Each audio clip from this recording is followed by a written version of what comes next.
Cidades em Debate. Apoio. Bom Tempo, planejamento financeiro. Planejando seu futuro, protegendo seu presente.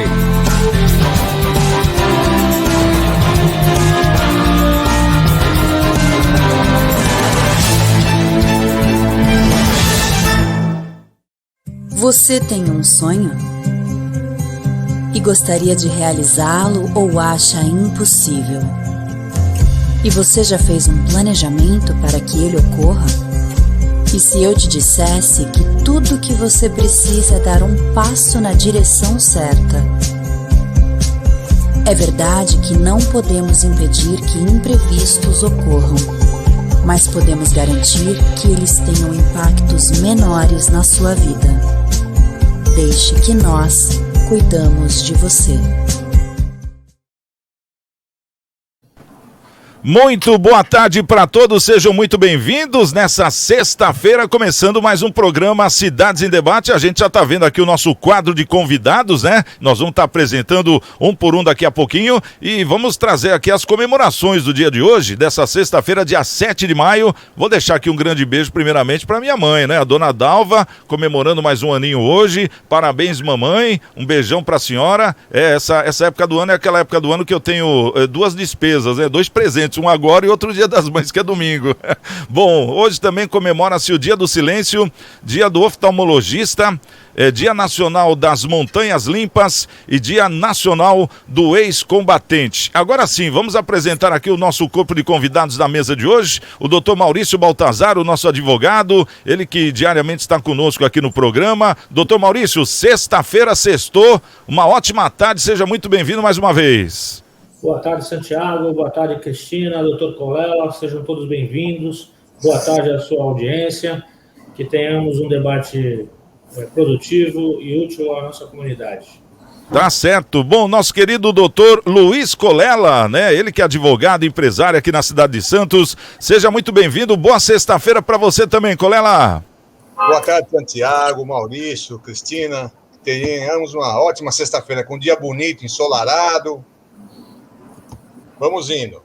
Tá certo. Bom, e conosco também ela que é a secretária da Educação da cidade de Santos, é a nossa convidada de hoje, até porque segunda-feira começaram as aulas, né, na cidade de Santos. Ela vai dar aí um panorama geral do que está acontecendo, como é que foi esse retorno, quais são os planejamentos. A nossa querida Cristina Barleta. Cristina, eu sou filho de professora também, a dona Dalva foi professora do município de Santos, foi professora no estado de São Paulo também, né, do estado, e eu tenho muita honra de recebê-la aqui no nosso programa também, você que é uma educadora. Boa tarde, seja muito bem-vinda. Boa tarde, Santiago. Parabéns para sua mãe que faz aniversário. E você é um bom comunicador porque você é filho de professora. Boa noite também, doutor Luiz, Maurício, e que a gente tenha aí um programa que possa levar muitas informações aos nossos ouvintes. Tá certo. Bom, e já vamos começar aqui com essas informações. E uma informação, né, chegando o Dia das Mães, eu acho que não poderia ser diferente, né? A gente que gosta de vida, aquela coisa toda, o papel da mãe que é tão importante. Agora, essa história que eu vou contar aqui, essa mãe vai ter muito trabalho, viu? Pra você ter uma ideia, é comum a gente conhecer, assim, pessoas que tenham filhos gêmeos, né? Quando tem trigêmeos, aí fica meio incomum. Agora, imagina você um caso que ocorreu com uma mulher do Mali, que teve de uma só vez 9 bebês. Olha, 9 bebês num parto só. São extremamente raros esses casos e estão associados a maiores riscos de complicações, tanto para a mãe quanto para as crianças também. No caso da Halima Cissé, né, que virou notícia no mundo inteiro após dar à luz a 9 bebês de uma vez, todas as crianças nasceram com saúde, passam bem, né, segundo o governo do Mali, e a clínica privada no Marrocos, onde ela deu à luz, fez o parto, também já deu o boletim médico falando que tá tudo bem. Ô Cristina, não sei se você é mãe, Cristina? Sou, e daqui a pouco, se Deus quiser, você é avó também. Oh, que maravilha, que bênção. Mas me diz uma coisa, você então já sentiu aí a dor do parto, né? Eu imagino que não, eu acho que aqui na mesa só você pode falar com propriedade que é a dor do parto. Agora, imagine a dor de 9 partos, nossa, Cristina. Olha, eu acho que ela deve ter sentido no começo, né? Depois eu acho que ela nem sentiu mais. Aí foi naturalmente, né? Foi, um abriu espaço para o outro, né? Você conhece, assim, casos de crianças, de mães que deram à luz para quantos? Vai, no máximo, trigêmeos, imagino? Trigêmeos, Fátima Bernardes, né? A Fátima Bernardes, famosa, exato. Jornalista. Bom, e também teve uma brasileira que eu me lembro, deu à luz para 5 filhos, né? Aqui no Brasil também. Agora, é verdade. meu, nós estamos falando quase do dobro, né? 9 filhos de uma vez. É a primeira vez que eu vejo isso. Ô, Colela, você já tinha visto um caso desse aí na sua vida ou não? Não, 9 filhos não. Eu me lembro de um caso aqui recente, não tão recente, em São Vicente. Acho que a mãe teve 6 ou 7 filhos, né? Foi também, isso, exatamente. Agora, esse de Mali, realmente, 9 filhos, meu amigo, haja espaço, hein? Agora eu fico imaginando, como é que faz para amamentar? Quer dizer, eu acho que passa o dia todo amamentando no peito, não dá, né? Não tem nem como, né? Fisicamente, eu acho que isso daí fica meio impossível. Deve receber aquele auxílio de um leite extra, de outras pessoas, né? Algum medicamento de lei, né? Tipo, porque eu acho que 9 meninos, uma mãe só dá leite, eu acho que é meio difícil, né? Não tem como, né? Senão passaria o dia todo amamentando, né? Fazendo uma fila, né? Fantástico, né? Hein, doutor Maurício, já tinha visto um caso desse? O máximo foi quantos que você viu aí? Surpreendente, né, Santiago? Eu me lembro só desses 7 aí de São Vicente, realmente. E mesmo assim, associado a inseminações, né? Partos, assim, sem a intervenção do homem, naturalmente mesmo, ainda não havia verificado um número tão acentuado. E, com certeza, vai precisar de auxílio de terceiros, né? A notícia traz informação de que o Estado está ajudando, enfim. Uma mãe só, acho que não tem nem condições físicas de amamentar de forma saudável os 9 filhos, né? Eu acho que realmente é surpreendente. Tomara que dê tudo certo para as crianças e para a própria mãe. Eu fico imaginando aqui, eu acho que o tempo todo deve ter algum chorando, né? Porque são 9, né? Então, quer dizer, não dorme, né? Eu acho que vai precisar de muita sogra, de sogra da família, hein, Colela? Um mutirão, né? Mutirão. Imagina que não é um chorando, nasceu, fica chorando lá por 1 mês, 2. São 9 chorando até uns 10 anos de idade. Mãe, esse deu torto para mim. Mãe, eu quero aquele brinquedo que ele tem. Mãe, eu quero. Mãe. Essa mulher vai ficar louca, meu amigo. Não vai dormir. Ela não vai dormir. E o pai, então, hein? Imagina o pai, para trabalhar, sustentar todo mundo, né? Chegar em casa cansado, ainda tem que ajudar a administrar esses 9. Deve ser uma... E ainda dá atenção à esposa, deve ser uma missão. Bom, mas como tudo tem o lado bom. Quando eles crescerem, no Dia das Mães, ela tá feita também, né? 9 presentes, né? Cá entre nós, é o que tá chegando agora domingo, Dia das Mães, né? Vai ganhar 9 presentes. Nossa, mas é um... Escola, hein? Então, como é que ficaria? Né? Uma van para levar para a escola.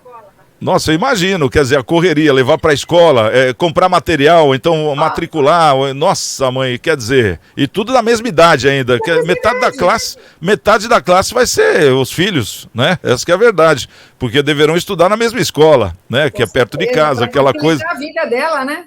Isso aí eu vou falar para você, doutor, tem algum auxílio aí que o governo dê para esses casos ou não? Você imagina assim de bate-pronto, vocês dois que são advogados, hein, Colela, hein, Maurício? Será que existe algum auxílio ou não tem? Os benefícios sociais para aqueles que estão abaixo da renda, né? O LOAS e esses emergencial em razão do Covid. Mas aqui no Brasil, lá, pela notícia aqui no G1 que eu cheguei a ler, eu verifiquei que tem lá o Estado está auxiliando, mas até que ponto? Porque realmente só o casal, para nível do país, né, do Marrocos, eu acho que vai precisar de ajuda sim. Porque vamos imaginar, uma pessoa que é classe média, vai no Brasil, se fosse um caso desse aqui no Brasil, na nossa realidade, eu fico imaginando, qualquer classe média, quer dizer, ia pedir água, né, em questão de bolso, independente da pandemia, que a gente sabe que está mais difícil, mas já iria estar pedindo água. Como é que você vai cuidar de 9 filhos? A gente está falando de uma tropa, né, não é 1 ou 2. Em relação ao parto, aqui tem o SUS, né, o parto dela seria totalmente gratuito, sem dúvida alguma, né?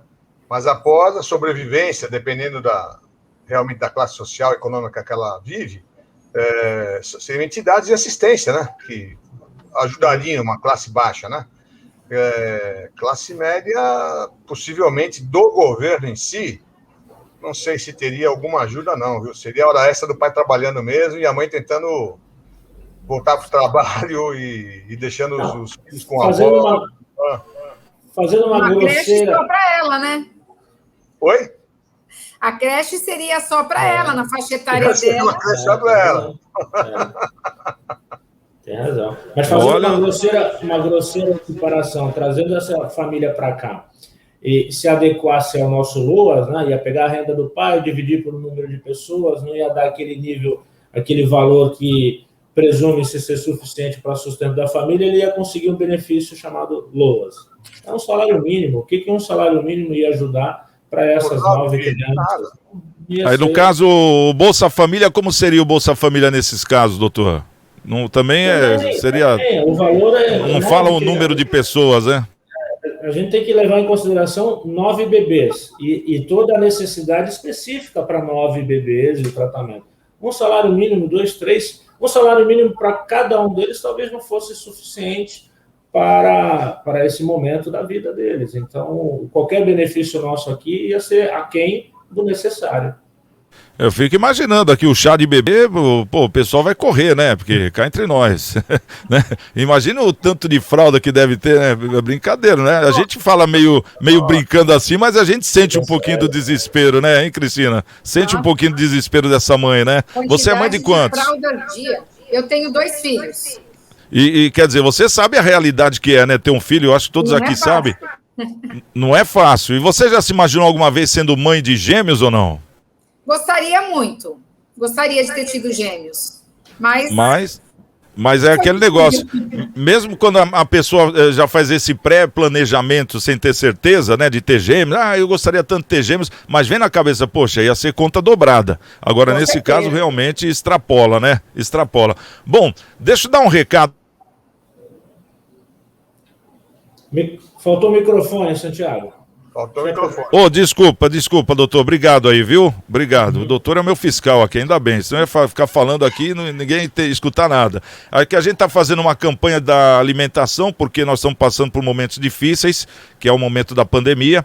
Então a gente está engajando de todas as pessoas que estão nos assistindo de doarem 1 quilo de alimento. Doe 1 quilo de alimento. 1 quilo de alimento vai poder matar a fome de uma família. 1 quilo de arroz, por exemplo. 1 quilo de arroz é a diferença entre a fome e a não fome no momento desse. E a gente está vendo pessoas aqui dentro da cidade passando fome, né? Uma coisa que a gente nunca viu e justamente por causa dessa pandemia que veio de uma forma avassaladora. Então, se você conhece alguma campanha de alimento aí do seu bairro, da sua igreja, da escola, enfim, dos vizinhos, da rua, o pessoal está fazendo bastante campanha. Colabore. 1 quilo de alimento, 1 litro de leite, é sempre muito bem-vindo em qualquer estágio, né? Ainda mais essa pandemia. E caso você queira fazer uma doação, não tem tempo e não sabe aonde, então eu deixo à disposição também esse endereço que está na tela, na Avenida Ana Costa 74, é ali na Igreja Coração de Maria, ao lado ali da Calunga, né? Da nova loja da Calunga, ali na Vila Matias, e qualquer coisa pode ligar lá pro pessoal da Paroquial, falar com a Bebeca, é o 32237381, que eles têm uma equipe que eles vão até a sua casa, buscar o que você tem para doar, o que você tiver será muito bem-vindo e hoje eles estão auxiliando pelo menos 250 famílias, pelo número que foi levantado. Antes da pandemia eram 150. Né? Agora na pandemia esse número cresceu e a gente sabe que tem que crescer mais para poder auxiliar. Bom, caso as pessoas que estejam assistindo queiram ver ou rever esse programa ou algum outro programa, entra nas nossas redes sociais também, é o Cidades em Debate, e o legal é que lá no Facebook agora estão deixando separado por assuntos, então são pílulazinhas assim de 1 minuto, 2 minutos, 3 minutos de cada assunto. Agora, caso você queira assistir na íntegra, então entra lá no YouTube, que está lá também arquivado todos os nossos programas Cidades em Debate, que é de segunda a sexta aqui pela TV Unisantos. Tem um outro assunto aqui que nós vamos conversar agora, e é justamente com a nossa querida Cristina, né? A Cristina Barletta, ela que é a secretária de Educação, está aqui conosco, né? E, Cristina, fala pra gente esse negócio da volta às aulas, que na última segunda-feira, né? Hoje é sexta, a última segunda-feira teve início da volta às aulas depois dessa cruel pandemia que parou tudo em questão de ensino. Como é que você analisa já essa primeira semana? O que tem para ser ajustado? Do que você viu que gostou? Fala pra gente. Olha, nós estamos retomando, né? Nós tivemos um início no dia 8 de fevereiro, interrompemos no dia 20 de março, em função do lockdown, e agora estamos retomando a partir do dia 3, de forma muito tranquila. Os nossos alunos, eles estão voltando de forma diferente, né? A gente tem que entender que foram muitos meses, mais de um ano de isolamento social, de escolas fechadas, da possibilidade, né, que a gente acabava sempre tendo um anseio muito para esse retorno, mas dependemos sempre de um cenário positivo, um aval dos técnicos da saúde, da vigilância sanitária, e agora nós tivemos essa condição de retornar com muita cautela, com muita responsabilidade, num percentual de 20% por dia, para que no final da semana, na sexta-feira, tivéssemos atingido 100% dos nossos alunos, possibilitando a todos esse retorno. Mais do que a questão pedagógica, também a questão emocional. É importante, nesse momento agora, o acolhimento a esses alunos, dar voz a eles, que eles possam colocar, externar tudo que eles passaram durante esse período. Então, eu peço aos pais que procurem as nossas escolas, as nossas equipes gestoras, para que eles saibam como que foi feito esse planejamento para esse retorno, como estão sendo atendidos os protocolos sanitários, para que eles tenham segurança para esse retorno, principalmente as crianças pequenas, os nossos alunos menores, que também são do ensino obrigatório, né? Hoje, de 4 anos em diante, já faz parte do ensino obrigatório. Crianças que estão na fase de alfabetização. É muito importante esse retorno presencial para que a gente possa fazer uma avaliação desse aluno e ajudar e minimizar todos os conteúdos que não foram possíveis de ser trabalhados durante esse período onde as escolas ficaram fechadas, as aulas suspensas. Então, essa retomada, ela está sendo esperada. Eu estive presencialmente segunda-feira numa das nossas escolas, na UME João Papa, e mesmo de máscara, os nossos alunos, eles sorriam com os olhos. Teve um menininho, o Arthur, que ele sapateava na entrada, a alegria dele, ele abraçou a professora, ele estava, assim, extasiado. Provavelmente ele não tinha uma interação com outras crianças, porque a ansiedade dele em estar com os amigos, com seus pares, ele demonstrou pelos seus gestos, pela sua alegria, o quanto ele ansiava por esse retorno. E a gente está preparado para esse retorno. É claro que esse monitoramento é dia a dia. Nós continuamos, acredito, né? Vamos esperar também um anúncio do governador Dória, que esse cenário positivo, ele continue e que a gente possa aumentar esse percentual. Nós temos o aval até 35%, por enquanto, que a gente chegue a atingir na próxima semana 35%, que o nosso aluno possa ir 2 vezes por semana, até que a gente consiga retornar à nossa rotina diária. E a gente nota, né, Cristina, que é importantíssimo mesmo a volta às aulas, né, porque aquela convivência em grupo é o que faz falta e é necessário pedagogicamente para as crianças, né? Agora, o que você mais notou, assim, o que você acha que a educação mais perdeu nesse 1 ano sem a aula presencial? Olha, nós tivemos ontem mesmo acesso a um estudo da Unicef e do Centec, que é um centro de pesquisa, não só com a educação, com a cultura e a ação comunitária, né, um tripé, onde nós regredimos 2 décadas. O nosso nível hoje, por um recorte de alunos de 6 a 10 anos, que compreendem os primeiros anos do ensino fundamental, essa fase de alfabetização que eu também já citei, nós regredimos 2 décadas. Isso é muito sério. O trabalho que nós vamos ter para poder recuperar esses alunos, trabalhar a questão da desigualdade.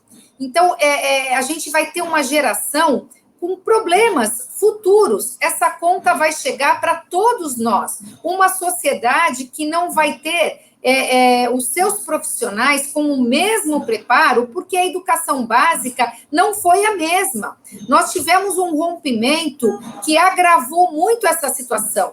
O Brasil foi campeão de dias de escolas fechadas, e isso vai trazer para a gente uma consequência muito séria. Então, nós nos debruçamos em cima de planejamentos para que a gente possa minimizar isso, que a gente dê oportunidade a esses alunos de recuperar.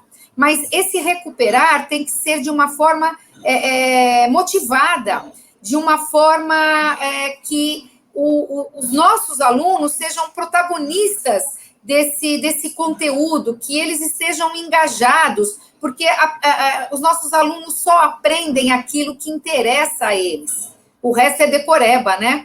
Então, para que eles possam ter oportunidades futuras, porque só tem escolha profissional quem tem conhecimento, que pode escolher, que pode ter aí um planejamento de um projeto de vida futuro. E nós somos responsáveis por isso. A gente fala tanto numa sociedade igualitária, uma sociedade mais justa, mas isso só se dá quando a gente tem uma educação que dá condições a isso. Se eu quero ter um nível melhor de segurança pública, eu tenho que oportunizar o meu aluno a ter opções, porque quem não tem opção acaba indo mesmo para a criminalidade, acaba tendo aí um caminho que não é o que todos nós queremos, né? Nós queremos uma sociedade com mais segurança, com mais justiça social, e para isso a gente precisa oportunizar. E aonde acontecem as oportunidades? É na escola, é com trabalho sério. E agora a gente vai ter muitos desafios para conseguir fazer com que esses alunos tenham um preenchimento pedagógico em cima dessas lacunas que se formaram em razão de tanto tempo de escolas fechadas. Tá certo. O doutor Maurício, tem alguma pergunta, algum comentário para a nossa convidada, a Cristina Barleta, a secretária de Educação da cidade de Santos?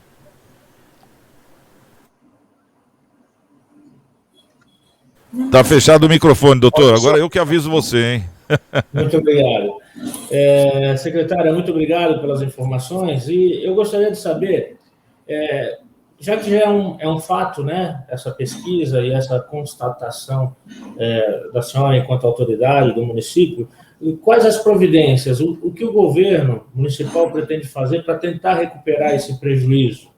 E também, no que diz respeito à capacitação dos professores nesse novo mundo, que me parece que veio para ficar, pelo menos em parte, a videoconferência, as aulas por monitoramento, enfim. O que o município vai trazer para nós agora, em razão dessa experiência, por uma eventual volta do lockdown, numa terceira ou quarta fase aí de distanciamento social? Nós vamos ter algum ensinamento positivo dessa experiência que vivemos? Então, eu espero que a gente não tenha próximas fases, né? Que a gente não tenha outras ondas, né? Mas a gente tem que se preparar para isso. Né? A pandemia trouxe, na verdade, ela chacoalhou a todos nós, principalmente a comunidade escolar como um todo, porque a gente, claro que todos nós sabemos da importância da ferramenta que é a tecnologia aliada à educação. Então, o ensino híbrido, ele veio para ficar, e a gente tem que pensar também, doutor Maurício, que nem todos os nossos alunos têm acesso a essa ferramenta da tecnologia nas suas casas. Nas nossas escolas, sim. Todas as nossas escolas de ensino obrigatório, nós temos a estudioteca. É um ambiente propício para desenvolvimento de conteúdos aliados à tecnologia. A formação dos professores ela é essencial para que o desenvolvimento dessas competências, dessas habilidades, envolvendo a tecnologia, atinja de forma satisfatória os nossos alunos. Agora, existe um planejamento maior para que o acesso chegue à casa dos nossos alunos, né? Então, não adianta a gente só pensar, eu vou oferecer um chip com um pacote de dados. Quem te garante que isso vai trazer o resultado esperado?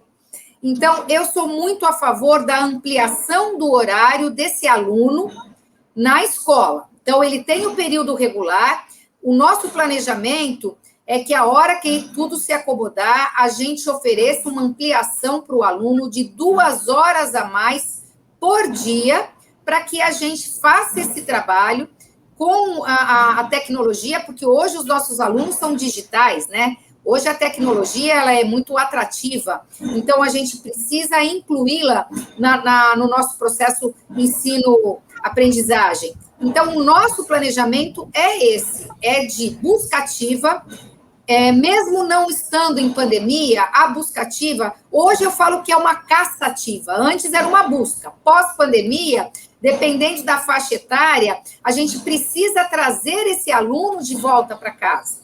Só que não é só a educação responsável por isso. Nós temos também outros setores, né?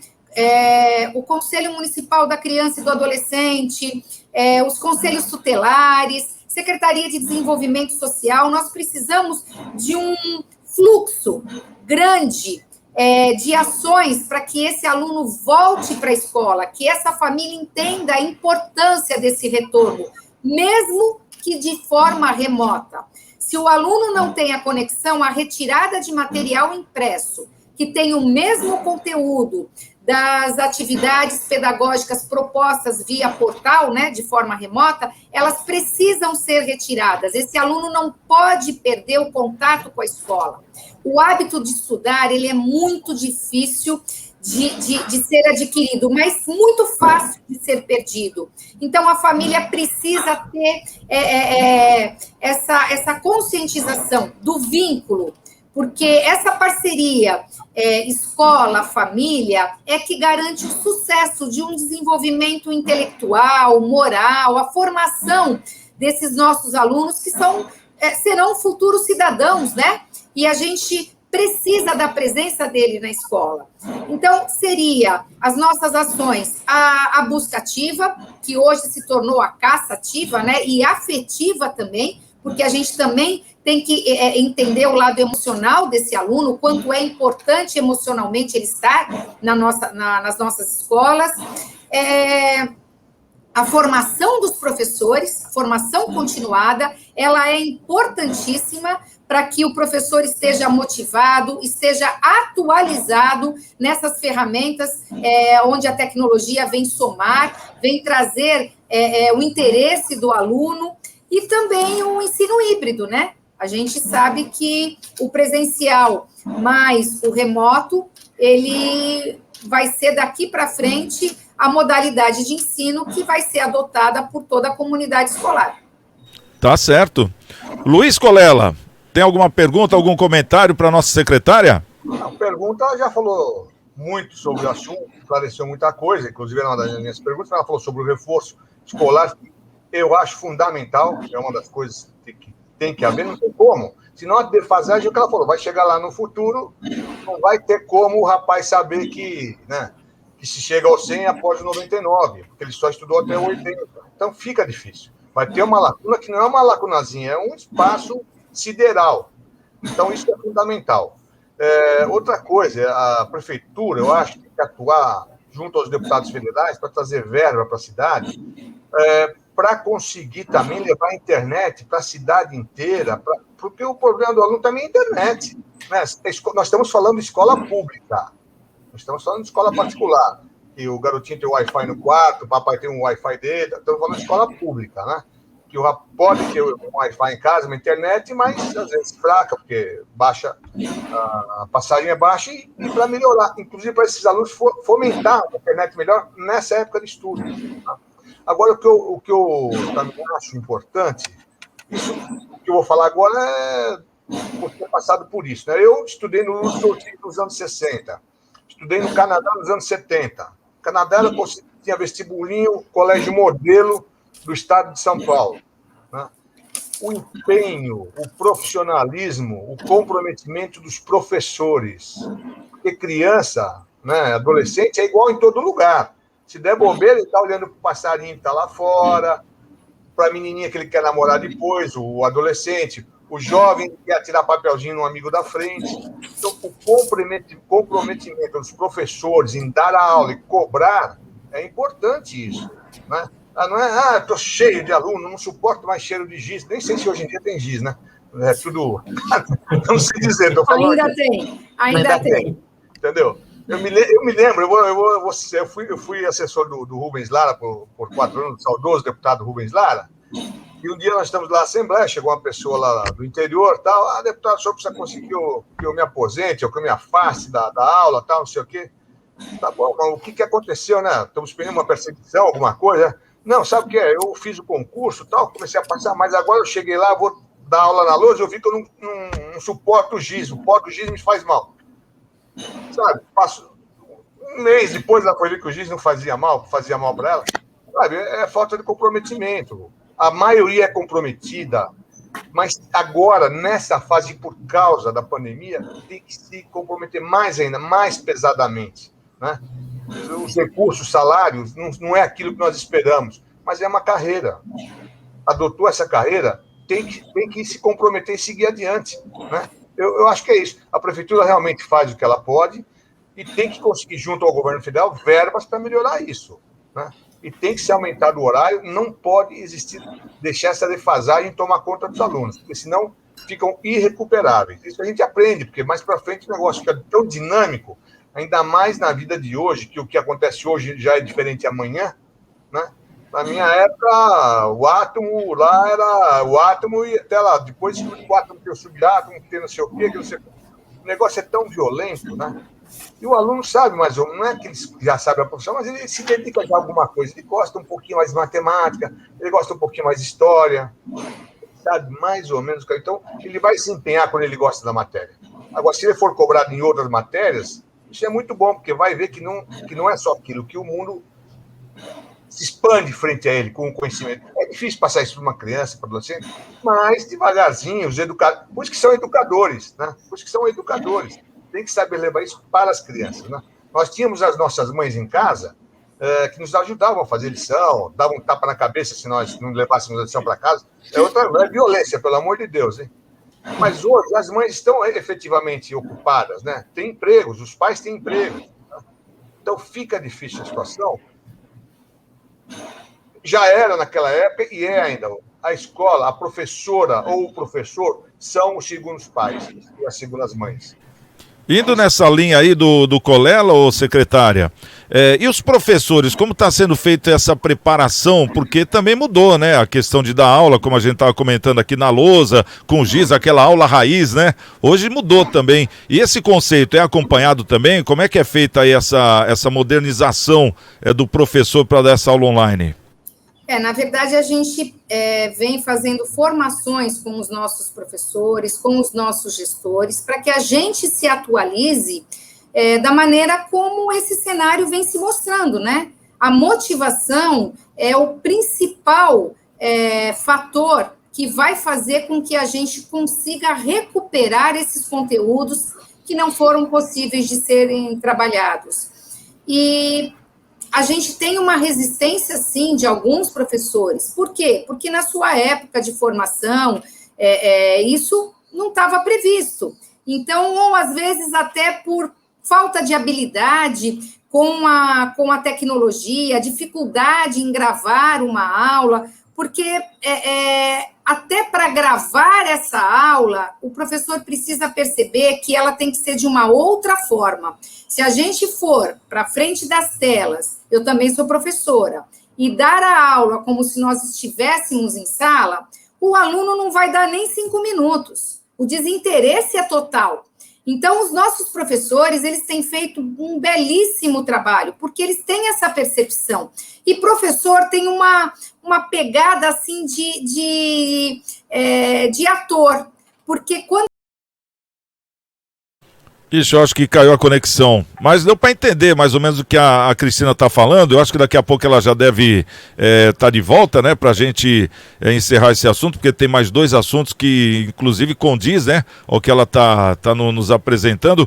Hein, ô Colela, porque é importante, né, a gente saber, né, doutor Maurício, o que o professor também tá preparando, né, e conforme ela falou muito bem, o professor tem que ser um ator, hoje tem, né, cá entre nós, colocar no lugar do professor para segurar uma pessoa, um aluno na frente de uma tela hoje, de um celular, é complicadíssimo mesmo, né? O professor hoje, do primário, no fundamental, né? Hoje é fundamental, no meu tempo era primário e do nível médio, ele tem que ser o que sempre foi e o que é hoje um professor de cursinho. Tem que ser um ator, principalmente pelas aulas gravadas. Voltou. Então, eu dei uma caída. Não esquenta, isso acontece sempre. Os novos tempos, né? Exatamente. Que o professor do fundamental, que no meu tempo era primário e ensino médio, que era ginásio colegial, né? Ele tem que ser hoje mais ou menos o que é e o que era já, desde aquela época, um professor de cursinho. Isso. Né? Atuante, ator, chamar a atenção do aluno, dar a matéria errada para falar, aí tá vendo qual que é o resultado aqui? Aí todo mundo responde naquela lógica, é coisa, não é. Eu me lembro dos professores de bioquímica lá, eles falavam lá, essa daqui é a trompa de Falópolis, aí todo mundo falava, não, essa daqui é a trompa de Eustáquio, sei lá. Eles trocavam, porque chama a atenção, e isso marca. Aquela aula só gravada, robozinho, o aluno se perde. O que falou muito bem, a Cristina falou muito bem, o professor realmente tem que ser um ator hoje, né, tem que atuar, né, não é só dar aula, né, e incorporar mesmo o personagem, né, do que ele tá aplicando ali. Bom, vamos fazer o seguinte, vamos dar uma pausinha aqui rapidinho, 30 segundos só pra gente tomar um gole d'água e já a gente tá de volta, porque tem mais 2 assuntos que condiz aí com o que a presença da Cristina, né, como uma educadora, e a gente vai querer saber a opinião dela também, tá bom? Então já estamos de volta aqui no Cidades em Debate. Você tem um sonho? E gostaria de realizá-lo ou acha impossível? E você já fez um planejamento para que ele ocorra? E se eu te dissesse que tudo que você precisa é dar um passo na direção certa? É verdade que não podemos impedir que imprevistos ocorram, mas podemos garantir que eles tenham impactos menores na sua vida. Deixe que nós cuidamos de você. Bom, estamos de volta e lembrando que o nosso Cidades em Debate também está nas redes sociais, no Facebook, você consegue acessar e ouvir só por assuntos. Ficou muito legal esse novo formato, para você achar os assuntos ficou muito mais fácil, já tem o título, você vai direto no comentário, né, daquele assunto, do assunto que chamou a atenção. E agora, caso você queira assistir o programa na íntegra, entra lá no nosso canal também no YouTube, Cidades em Debate, onde você também pode acessar e assistir todos os programas aí, os passados, inclusive esse de hoje também com a nossa secretária Cristina Barleta, né, a secretária de Educação de Santos, na íntegra também lá pelo YouTube. Bom, deixa eu trazer um outro assunto aqui, né, para os nossos convidados, é da aplicação da segunda dose. Esse aqui também é um assunto para os professores, né? Inclusive nós vamos dar aqui também hoje é sexta-feira, né? Sexta-feira, inclusive começou hoje cedo, e alguns postos de vacinação levaram essa vacinação até 1h da tarde, e tem mais alguns pontos na cidade de Santos que vão até às 4h da tarde. Então a Prefeitura de Santos começou a aplicar hoje, sexta-feira, e vai até domingo, a segunda dose da Coronavac em profissionais da educação que atuam na cidade e que receberam a primeira dose entre os dias 10 e 11 de abril. Hoje está acontecendo a vacinação para os educadores até às 4h da tarde em 3 postos. Na quadra da Escola de Samba União Imperial, no Marapé, no Clube Atlético Santa Cecília, ali na Alfaia Rodrigues, e também no Complexo Esportivo Rebouças, na Ponta da Praia. Amanhã, sábado, o horário será das 9 da manhã até às 3h30 da tarde. E a imunização prossegue no posto externo do Clube Atlético Santa Cecília e nas policlínicas do Bom Retiro, Vila Matias e Nova Sintra. Isso amanhã. E no domingo também funciona no horário das 9 da manhã às 3:30 da tarde, sendo somente na Policlínica da Nova Sintra. Ô Cristina, um assunto que chama muita atenção e que com certeza é uma pergunta que muita gente quer fazer nesse momento, foi estudado tudo, pelo menos até agora que a gente sabe dessa pandemia, né, nesse 1 ano. E a gente sabe aí de casos de professores que numa primeira tentativa de volta às aulas em escolas particulares pegaram o Covid, né? E crianças também foram infectadas, aí suspenderam a aula, porque é um negócio muito novo isso, né? A gente vai fazendo as tentativas. Como é que está essa situação? Como é que estão esses preparativos? Qual é essa preocupação hoje na volta às aulas aqui na cidade de Santos? A nossa preocupação é com os nossos alunos e também com os nossos profissionais da educação. Então, a gente percebe hoje, depois de, como você falou, né, a gente está mais de 1 ano vivendo tudo isso, mas é tudo também muito novo, né? Nós percebemos que a gente não pode dizer que o contágio é na escola. O contágio é em qualquer lugar. E o mundo adulto, ele tem uma maneira de se portar diferente das nossas crianças, dos nossos jovens. Como eu disse para vocês, eu estive na escola e os nossos alunos, eles incorporaram esse hábito do uso das máscaras, do uso também do álcool gel, da higienização das mãos, mas os adultos não. Você vê muito adulto sem as máscaras, desrespeitando até o distanciamento. Eu vejo, né, nas visitas, grupos de profissionais sem a máscara, tomando café, ou mesmo o pessoal mesmo conta que pegou carona, que saiu para almoçar, que foi tomar um lanche. Então, fica muito difícil você cercar tudo isso e dizer que foi na escola. Não, não foi na escola. A gente está vivendo uma pandemia. E, como toda pandemia, a gente tem casos de contágios e, infelizmente, casos até fatais, como também nós tivemos. Agora, a gente precisa redobrar os nossos cuidados. Nas nossas escolas, em parceria com a Secretaria de Saúde, com o Programa Saúde na Escola, o PSE, nós fazemos um monitoramento diário, como se fosse um diário de bordo. Então, por exemplo, o Santiago esteve na escola na sexta-feira, no dia 7, e nesse dia ele esteve junto com a Cristina, o professor foi o Maurício, o inspetor de alunos foi o Luiz, tudo muito bem monitorado, porque se houver a suspeita de um contágio, a gente já sabe em que sala esteve, com qual profissional esteve, para que todos possam ser avisados e que recebam as orientações do pessoal da saúde, da vigilância sanitária. Então, com esses cuidados também, a gente tem uma segurança a mais dentro das nossas escolas. E sempre se policiando, mantendo o distanciamento que é pedido, nos intervalos, nos horários de entrada, nos horários de refeição, nos horários de lanche. Então, a gente está tendo um cuidado, assim, porque nos preocupa, né, esses contágios, principalmente porque nós não queremos ter um retrocesso nessa questão da abertura da escola, dessa volta dos nossos alunos. Então, tudo isso está sendo muito monitorado. Só que a gente também tem que contar com a responsabilidade desse adulto, dessas pessoas que hoje estão diretamente ligadas à escola e aos nossos alunos. Tá certo. Bom, e essa vacinação que está acontecendo, secretária, acima de 47 anos, professores acima de 47 anos, né? Profissionais da educação acima de 47 anos. Profissionais da educação. Já vem dar uma certa tranquilidade a nós e também aos pais. Agora, essa priorização da faixa etária e de quando vai ser o 47 menos, não cabe a nós.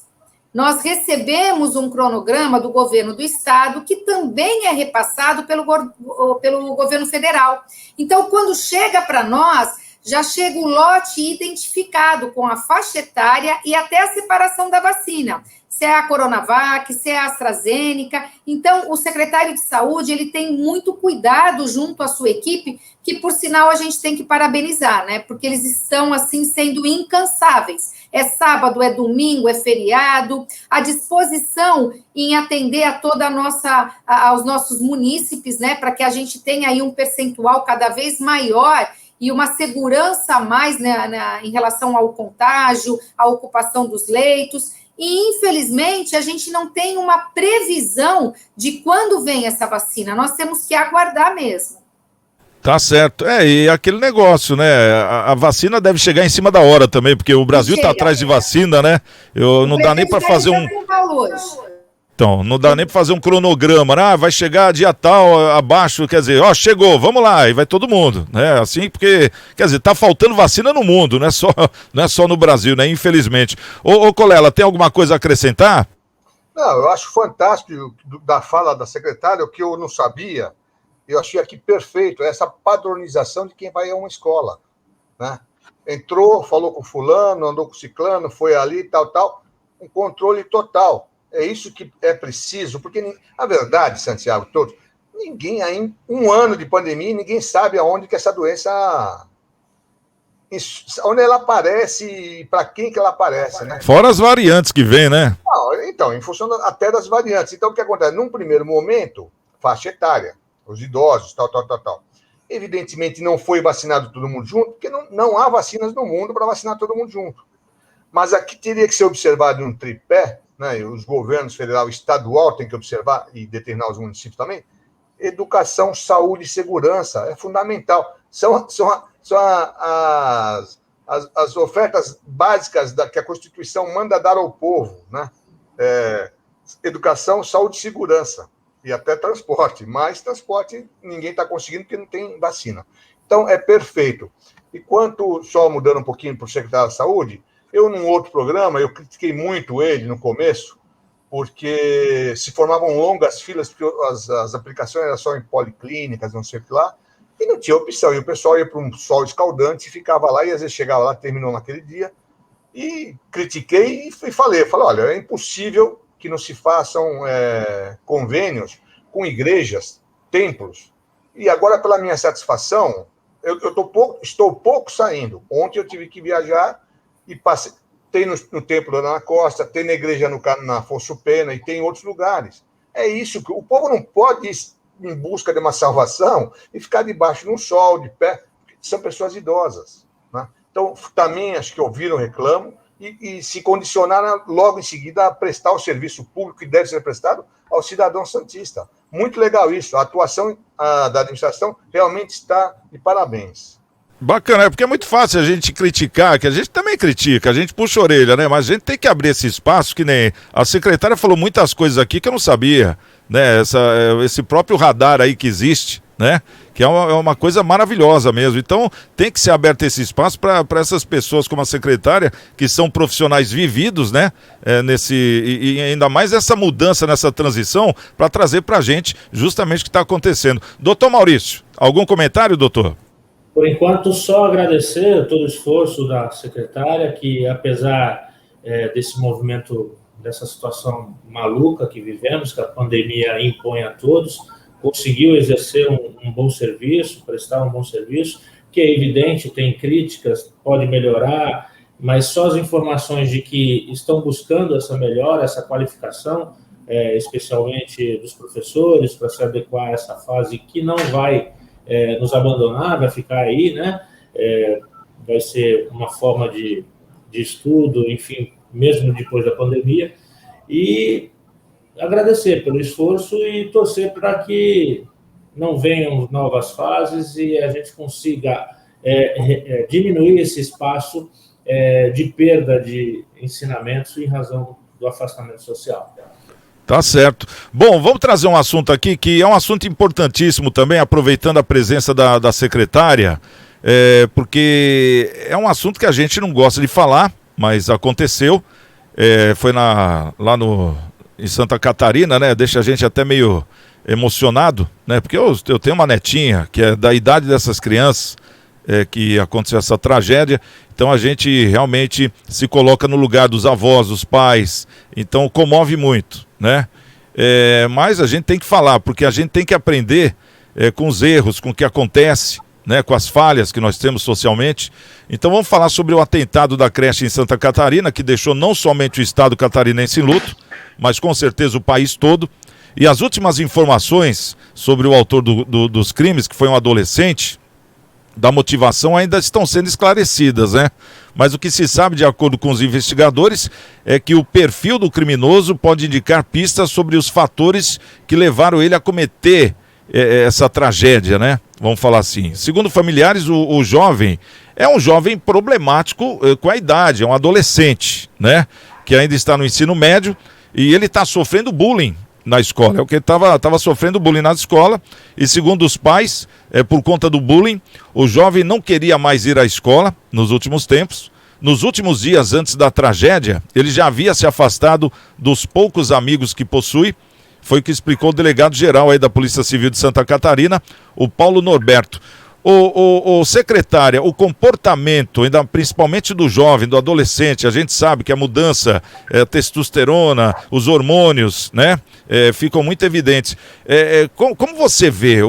Tem algum sinal que a criança dá, que o adolescente dá, que o pai não vê? Falta a participação dos pais? Você, como educadora da cidade de Santos, como você vê esse caso? Olha, a gente percebe que isso não foi do dia para a noite. Provavelmente esse rapaz ele já vem trazendo essas emoções, esse sentimento. Eu não sou psicóloga, eu não sei definir isso, mas provavelmente isso já vem desde a infância, né? É muito importante que dentro do espaço escolar a orientadora a gente tem um profissional que é a orientadora escolar, ela possa identificar, fazer esse alerta à mãe que esse aluno ele apresenta timidez, introspectivo, porque isso precisa ser trabalhado. As relações humanas elas precisam ser trabalhadas. E a gente, às vezes, acaba achando que na escola a gente só se preocupa com o pedagógico, e não é verdade. Hoje nós temos também a justiça restaurativa presente nas nossas escolas. Em algumas escolas, até uma sala própria para trabalhar com a justiça restaurativa, que é o restabelecer as emoções, equilibrar essas emoções, porque a gente percebe que não adianta castigar, punir. O importante é mostrar aos nossos alunos, às nossas crianças, aos nossos jovens, as consequências de um determinado ato.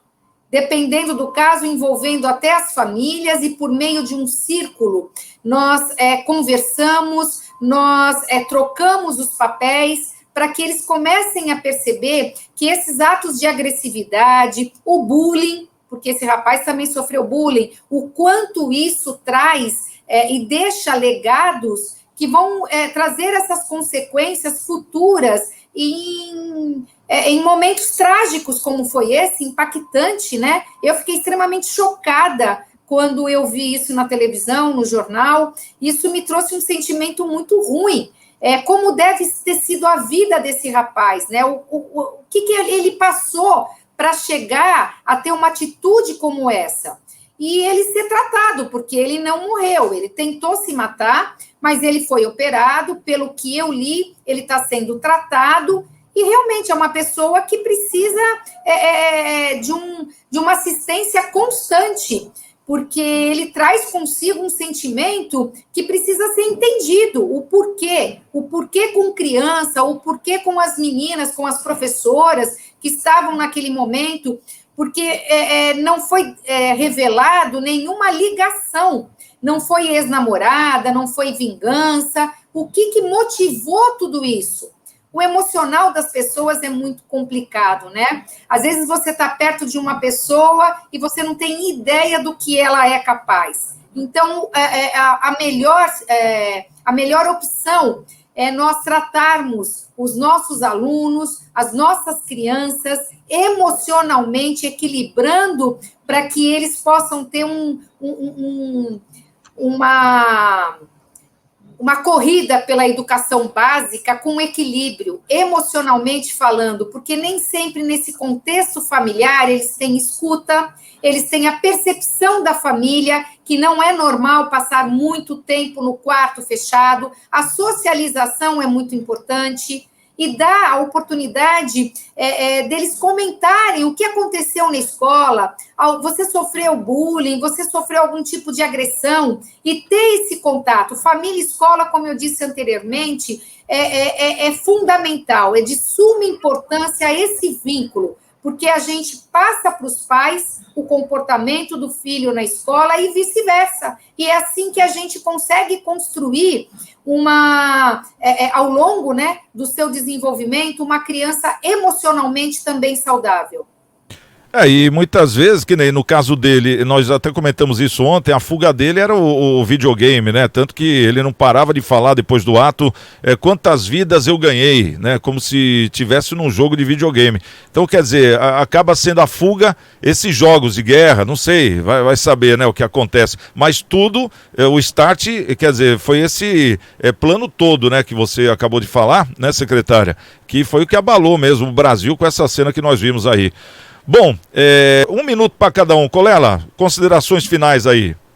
Bom, sobre o jovem aí, eu acho o seguinte, é problema psiquiátrico, sem dúvida alguma, tem que se analisar o rapaz para ver o que aconteceu. Alguns tentam passar uma na cabeça, não, é bullying, você sabe, eu sei. Se tivessem me matado com quem fez bullying na época da escola, e eu matasse quem fez bullying também, nós não estaríamos aqui agora. Então, isso não é motivo. Agora, uma grande falha, como que uma pessoa de 18 anos, um adulto, entra numa creche com alguma facilidade, né? Não havia segurança, sem querer polemizar uma situação para as escolas, as creches ficarem atentas à segurança de quem está lá. Ali é sagrado, não entra ninguém que não seja naquele momento, né? Então, isso é muito importante. Não tem, palavras para descrever o que aqueles jovens falam. E as famílias, Catarina, o Brasil todo está chocado, né? Infelizmente, com esse ato aí. São tragédias, mas é da cabeça deles. Só ele vai saber, se ele souber o que ele fez, se ele tiver consciência do que ele fez, que eu acredito que ele não tenha. É o que eu posso dizer, lamentamos profundamente. Doutor Maurício, 1 minuto, considerações. Eu comungo do entendimento da secretária, do colega também, mas eu advirto, a exemplo do que discutimos no programa anterior, é que nós precisamos utilizar a tecnologia, já que a tecnologia, nesse caso e em outros, ajudou negativamente, a gente tem que inverter esse jogo. Pegar a tecnologia, essa inteligência artificial, esses cookies, porque, como o Marcelo comentou ontem, esse jovem ele teve que aprender até como dar os golpes que ele deu, a utilizar aquela ferramenta que ele se utilizou. E aí ele fez pesquisa na internet, pesquisa em obras nesse sentido, e com a inteligência artificial ou com esses programas de computador que nos oferecem tudo aquilo que a gente pesquisa na internet a nível comercial, se utilizar dessa inteligência, desse programa, para identificar esse tipo de problema. A partir do momento que uma determinada pessoa começa a fazer esse tipo de pesquisa, ter caminhos para que a autoridade, os educadores consigam verificar, é normal? Ele está numa situação esportiva para praticar esse tipo de esporte ou não? É um desvio. E aí, com esse desvio, evitar tragédias como essa, né? É o que eu sugiro. Tá certo. Bom, quero agradecer aqui a presença do nosso querido doutor Maurício Baltazar. Obrigado pela presença, doutor. Um ótimo fim de semana. Também o nosso querido Luiz Colela. Colela, obrigado aí, viu? Um abração para você, um ótimo fim de semana aí também. E para nossa secretária Cristina Barleta, secretária da Educação da cidade de Santos. Obrigado pela presença, viu, secretária? Estamos à disposição aqui também para qualquer novidade que queira divulgar. O programa fica à disposição, tá certo? Bom, e o nosso programa volta segunda-feira, 13h, o nosso Cidade em Debate. Um ótimo fim de semana, estamos com Deus. E segunda-feira, quem chegar primeiro, espera outro. Até lá.